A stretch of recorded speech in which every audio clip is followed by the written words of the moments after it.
Thank you. I'd be interested in your opinion on what we see going on nowadays, especially with the television news channels like CNN and CBC News World, where more and more they are including, almost real-time Twitter input from viewers, emails, and this kind of thing. Do you figure this kind of approach is the stations or the networks being, being trendy, and we got to do this because it's what what people are doing, or do you think there's some value to this real-time input from your average citizen? Well, thank you, sir. I think that speaks really to what I talk about in the epilogue of the book, which is the great challenge we have right now, because we're in the midst of another media revolution. And we've had a few of them through the generations. This one is a particularly difficult one to sort out because there is so much available.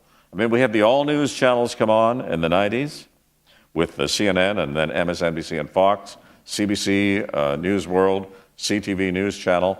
The result was that you could get news around the clock. Now, it's not just news around the clock, it's news anywhere, including interactive. So I think what television networks are attempting to do is begin this merging of sources.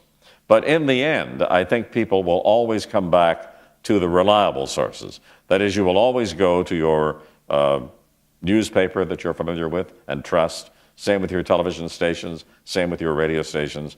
But right now, everybody is trying to meet this challenge of the variety of voices coming at them, and we cannot deny that we won't survive as an individual television entity unless we are competitive with all the voices coming in from across the continent and around the world. So that's why you're seeing so much of this, because it's people trying to say, okay, this is what you're saying today out there in the Twitterverse. We thought our audience would like to see some of this.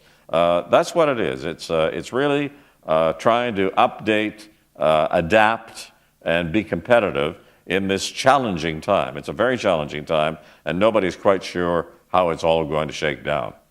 But, likely the strong will survive. Yes? Mine's kind of a follow-up to that, actually. I was wondering, from a journalist perspective, what's the biggest challenge in adapting to a digital platform for journalists and their reporting? To a digital platform, sorry? Yes. Yeah. Well, I guess for me it was never, I came through a period where the internet didn't mean very much at first because it was small, it wasn't really challenging us very much, there weren't that many voices out there, and then gradually it grew to the point where all the networks, including CBC and CTV, now have their own digital platforms. We have our own digital systems. And what I do now, and this is why, if you're a journalist, well, you probably know this, that not only do you have to be able to write, you have to be able to get on there and do a summary of your own story. You have to do your own story, then you have to get on the internet. For example, I'm thinking of an example. When I do a W5 piece, as I've done 4 reports this year. I'm off to do another one beginning tomorrow. When I come back, we'll go through the editing process. We'll put it together. We'll write it, and then I'll do a sidebar for the internet, telling people what it's about, and this is when you watch it. And then often there will be an exchange with people about that subject. For example, when we did 2 weeks ago, dolphin-assisted therapy for autistic children, there were a lot of people writing in, wanting opinions and exchanges about that. So we did a half-hour sort of talkathon back and forth with these people. So I think what it is for journalists now, it's this adaptability to this changing environment and being prepared. I tell young people now coming into the business, be prepared to do everything. You will find your niche. You'll find that you're better at some things than others, but you better be prepared to do it all, because that will be the demand on you when you get into the industry now. Does that answer more or less what you're... Yes, thank you very much. Thank you. Please. Hi. What do you feel is the news media's role as far as censorship of material, and do you feel that has changed as information has become far more available to us? Well, apart from boundaries of good taste, for example, On 9/11, when people were jumping out of windows in those towers in New York, we self-censored. That kind of thing you do. It's good judgment. You are expected, I think, to be able to apply that. But apart from that, there shouldn't be any censorship per se, if that's what you mean. Okay, thank you. Okay. Hi. I wanted to ask a couple things. First of all, you mentioned in your book, which I have read, and which I must say is an absolutely excellent read.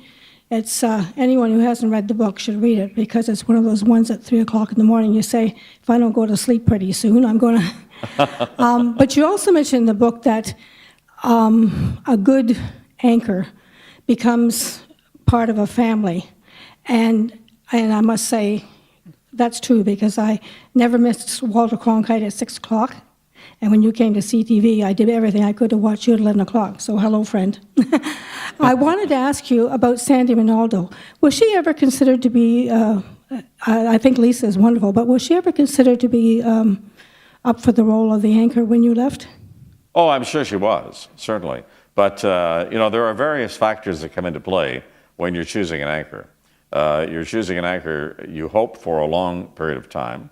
And you're also looking at a whole array of factors that go beyond the pure presentation on the newscast. Mm-hmm.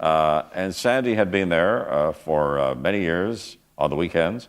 She also does a news channel broadcast. Yes. She also does items for W5. She's a very competent, reliable correspondent in all sorts of ways. But when people sit down to judge, they're always judging 4 or 5 people at once, and somebody has to win that lottery. Mm-hmm. Well, Lisa had done a lot more field work, too. Lisa had done more field work. I yes. mean, she was excellent in every role she was in, except when she was nearly getting shot, because she was, I remember the night she pushed somebody or something, but no, I think there's also something, and I know this is an abstract thing, but there's also the factor of it's somebody's time, the yes. timing. Mm-hmm. Yes. Like if I had gone earlier, it might have been better for Sandy. Mm-hmm. Going later, it was not so good for Sandy. Mm-hmm. It was not as good for Tom when I hung in there for maybe a little too long in some people's minds. No. But nevertheless, that was, I had this, as you'll note if you read the book, I had this, Yvonne Fitzana, who was our president, was calling the anchor for life. Yeah. You only go when you're ready to go. So I didn't have to worry about my successors pawing at my heels as a result of that. So what happened was that I went when I felt it was time for me to go, and I knew it was time to go. But that affected some people in the lineup behind me mm-hmm. more than it would others. Mm-hmm. Thank you very much. Okay, thank you. Please. Now, obviously you covered almost every major event that ever happened, but what was the most exciting event that you covered that you felt excited about? That's a really tough question, sir, and I get it a lot. But I think the one that I always refer to, the happiest one, was the moon landing in 1969. Because here I was, a little kid from Stratford, covering this event, which was being seen around the world, unprecedented in our history. And I remember walking out to the parking lot. I was working at the CBC at the time on Jarvis Street, and looking up at the moon that night. It was a clear night.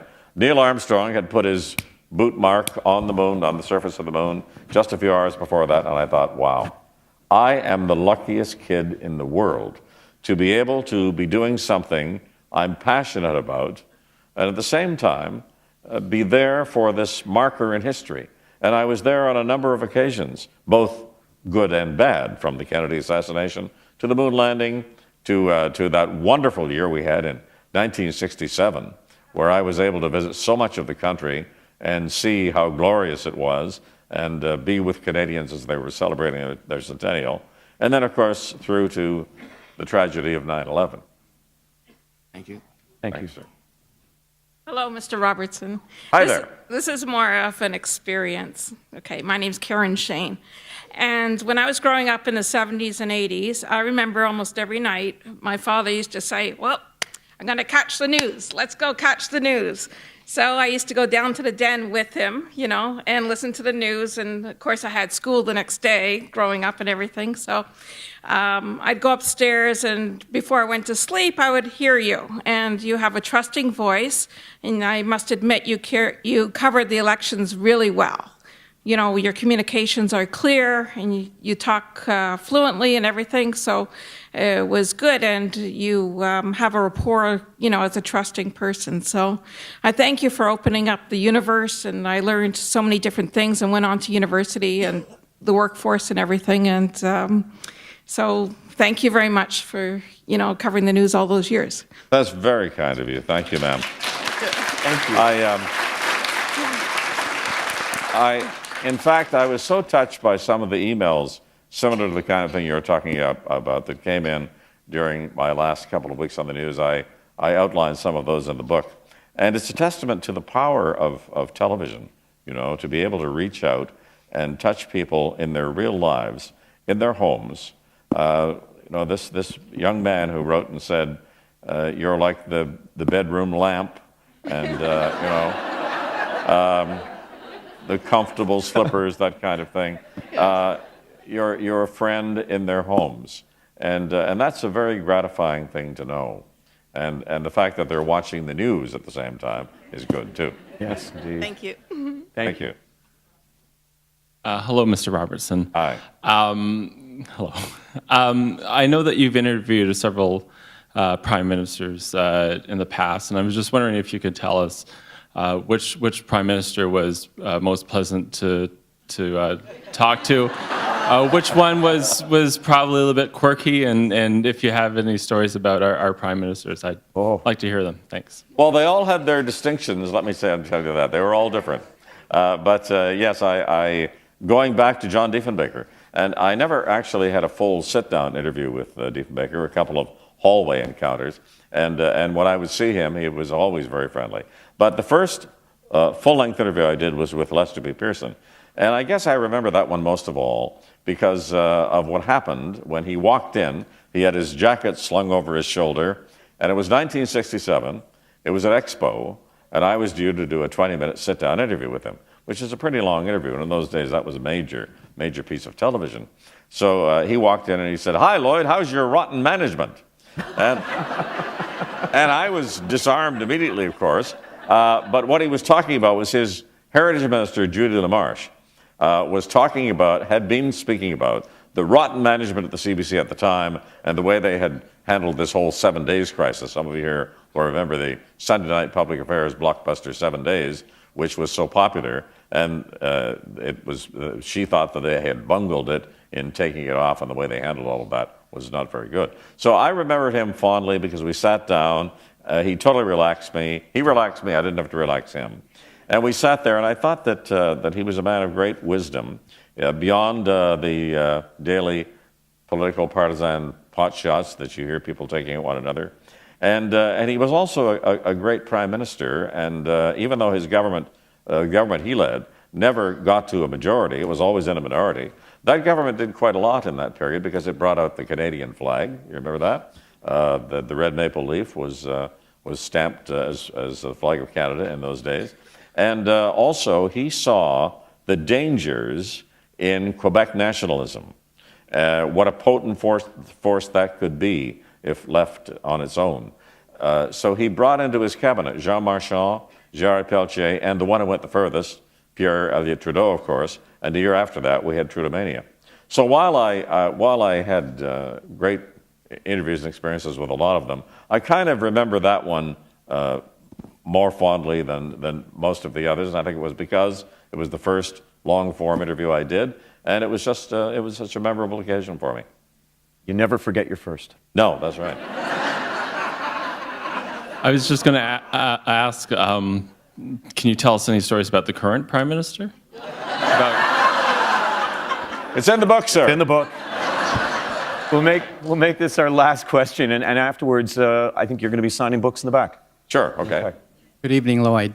Good evening. I'm here with my wife, and we came to hear you speak, and we're thoroughly enjoying hearing you and seeing you. and you have a great sense of humor, by the way. One of my questions is that we've been watching your broadcast until you stepped down from newscasting, and I was always intrigued by your news-ending byline that you always used, which stays in my mind right now. Is that's the kind of day it's been, right? Right. I wanted to ask you, Don't you love hearing it? how did you determine to use that particular line? Well, I'll tell this very quickly, sir. Thank you Yeah. for the question. I'll tell this very quickly because I know that they're anxious to get book signings going here. But I talk about this in the book, too. It was in the early 90s. The all-news channels had come on stream, and we were trying to say with our broadcast, we want to somehow make the statement that we're different from everything you've seen during the day, that we are the final summary, that we're the final word, as it were. And my colleague said to me, Lloyd, go away and think about that.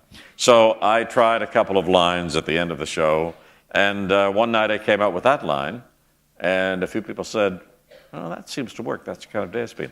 So I kept doing it, and I did it this was in the early 90s, about 94, when all the news channels were coming on. In the year 2000, I stopped. I thought, time for a change. It's a new century. Right away, there was a reaction. The vice president called and said, Lloyd, I'm getting emails from people now saying, why is he doing this? Why is he stopping? So I reinstated it, and those who hadn't missed it didn't know, and those who missed it, they were happy. By that time, you had the whole hair business was behind you, and you had a new scandal. That's right, yeah. I had to look at my BlackBerry at one point to double check the time because I couldn't believe it had gone by so quickly. Oh, wow. And I think clearly we've all had a lot of fun spending time with you here, and it's an absolutely wonderful book.